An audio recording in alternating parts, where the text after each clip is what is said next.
de clics en partage finalement.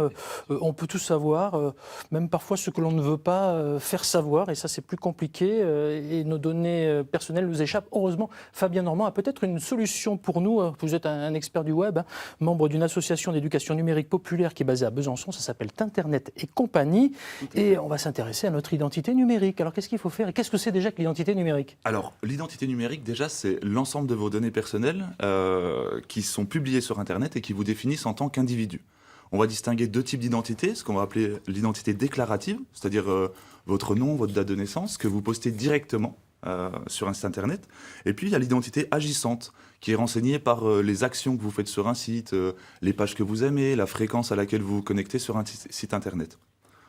Et donc, cet ensemble-là définit donc notre identité numérique à travers des données personnelles qui sont stockées généralement chez ce qu'on appelle les GAFA, les grands groupes. Donc les GAFA, c'est Apple, c'est Google, Exactement. etc. Hein, Facebook Voilà. notamment. Tiens, je reviens sur Facebook. Vous avez probablement, Alexandre et vous Bernard, entendu parler de Facebook, forcément, à moins d'être sur une autre planète, hein, parce qu'aujourd'hui on ne peut pas passer à côté.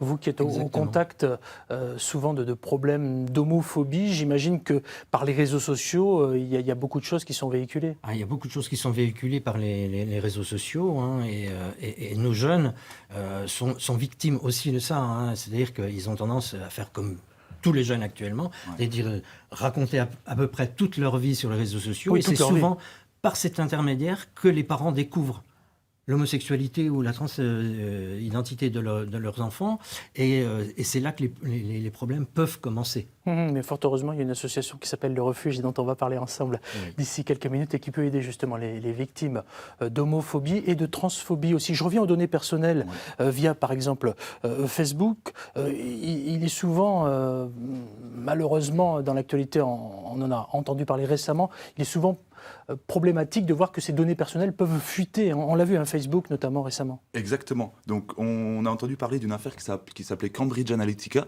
Donc en fait, les données de 87 millions de personnes aux États-Unis ont fuité vers une société britannique et ont été utilisées à des fins politiques. Donc comment ces données ont fuité? Ça s'est fait à travers ce qu'on appelle une application connectée à Facebook, qui en fait proposait un mini questionnaire, et en échange de ce questionnaire et de la réponse à ce questionnaire, demandait aux utilisateurs de renseigner leurs données personnelles.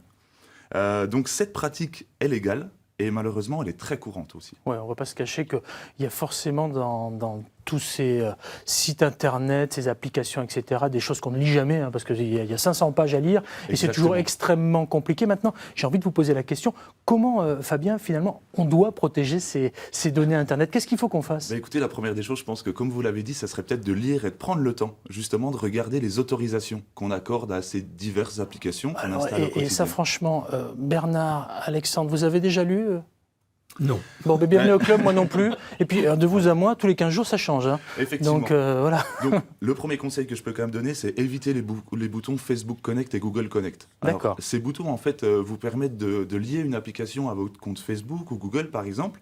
Donc, effectivement, c'est plus rapide pour se connecter sur un site, mais on conseille vraiment, préférer de créer un compte avec votre adresse email, tout simplement. Alors, comment fonctionnent au final ces applications qui sont connectées et qui récupèrent nos données? Souvent sur Facebook, on voit qui je serai dans 20 ans ou quelle star je suis. Et en fait, ces mini-jeux nous proposent en échange de la réponse d'avoir accès à nos données personnelles. Donc c'est très lisible et très clair, vous le trouvez lorsque vous vous connectez à Facebook, vous voyez cette mention, avoir accès à mes contacts, avoir accès à mes photos, et ça, on l'autorise. Et donc on autorise ces applications à avoir accès à nos données. Donc il faut faire attention déjà là-dessus. Hein, effectivement. Ça c'est vraiment la première des choses. Il y a des applications donc, qui sont connectées à Facebook, on n'en a pas forcément toujours conscience, mais tout est lié en fait. Hein. C'est ça, c'est ça.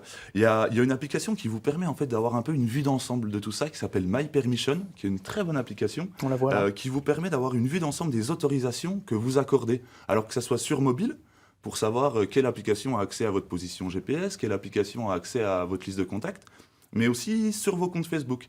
Et elle indique en fait un degré de vulnérabilité des applications que vous avez installées. Et ça vous permet de faire le tri, en fait, tout simplement. Rapidement, Fabien, pour terminer, est-ce que la loi dont on parle beaucoup pourrait changer quelque chose? Il y a ceux qui disent non, c'est un doux rêve, et puis ceux qui disent ah oui, si, ça va fonctionner. Vous en pensez quoi, vous? Il y a une loi qui va être promulguée dans une dizaine de jours, qui est la réglementation générale pour la protection des données.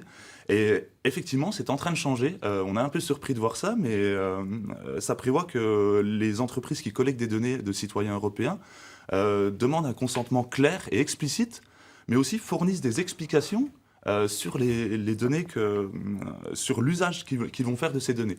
Donc la loi évolue, va dans le bon sens. Maintenant, on va voir comment ça va se passer à l'avenir.